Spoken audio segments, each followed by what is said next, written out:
रायरी येथील हा पूल इंग्रजकालीन पूल असून या पुलाच्या बांधकामाला आता 100 वर्षापेक्षा जास्त वर्ष झाली आहे। या पुलाला 100 वर्ष झाल्यामुळे हा पूल आता जीर्ण झाला आहे। याकडे संबंधित विभागाचे दुर्लक्ष असल्याचे जाणवत आहे। मुंबई ते नागपूर महामार्ग क्रमांक 12 वर खडकपूर्णा नदीवर ऐतिहासिक पूल आहे। या पुलाची किती दयनीय अवस्था झाली आहे याकडे कोण लक्ष देणार, असा प्रश्न नागरिकांच्या मनात निर्माण झाला। या पुलासाठी वेळोवेळी लाखो रुपये खर्च करून पुलाची डागडुजी करण्यात येते, परंतु कालमर्यादा संपल्यामुळे मनुष्याच्या जीवाला धोका निर्माण झाला आहे।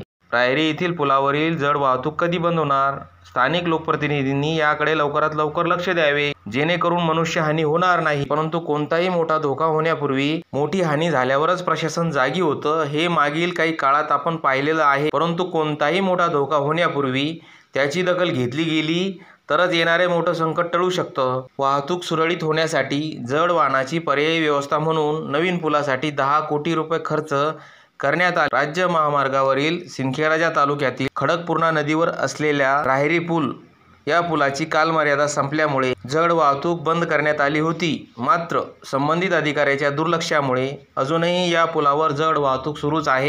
तळेगाव फाट्याजवळ व रायरी लगत मोठी लोखंडी कमान या राज्य महामार्गावर बसवण्यात आली।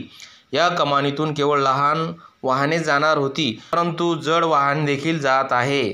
परंतु कमानीचा उपयोग होताना दिसत नाही, त्या ठिकाणी जड वाहने सुद्धा जात असताना दिसत आहे। नवीन पूल झाल्यामुळे राज्य महामार्गावरून अवजड वाहतूक बंद होणार, त्यामुळे या पुलावर मोठा अपघात होण्याची शक्यता नाकारता येत नाही। संबंधित विभागाने लाखो रुपये खर्च करून काही ठिकाणी लोखंडी प्लेट टाकण्यात आल्या, तरी देखील या पुलाला खड्डे आणि भेगा पडलेल्या आहेत। नागरिकांच्या जीवनाशी खेळण्याचा प्रकार होतो की काय? लाखो रुपये जनतेचे व्यर्थ चालले आहे, याला जबाबदार कोण? जिल्हा प्रशासनाने या रस्त्यावर जड वाहतूक बंद करण्यासाठी पुलाच्या दोन्ही बाजूला लोखंडी कमान लावण्यात आल्या, परंतु त्या कमानीचा उपयोग होताना या ठिकाणी दिसत नाही। या सर्व बाबीकडे संबंधित विभागाचे पूर्णतः दुर्लक्ष असल्याचे दिसून येत आहे। या पुलावरून जड वाहतूक अशी सुरू राहिल्यास मोठा अपघात होऊ शकतो। सर्वच वाहने खुलेआम सुरू आहे, याला जबाबदार कोण?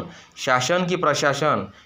शासन आणि प्रशासनाने योग्य त्या उपाययोजना कराव्या, म्हणून शासन आणि प्रशासन योग्य उपाययोजना करत नाही, म्हणून शासन आणि प्रशासनाच्या कारभाराला त्रस्त असल्याचे दिसत आहे। सर्वच वाहने खुलेआम सुरू आहे, याला जबाबदार कोण?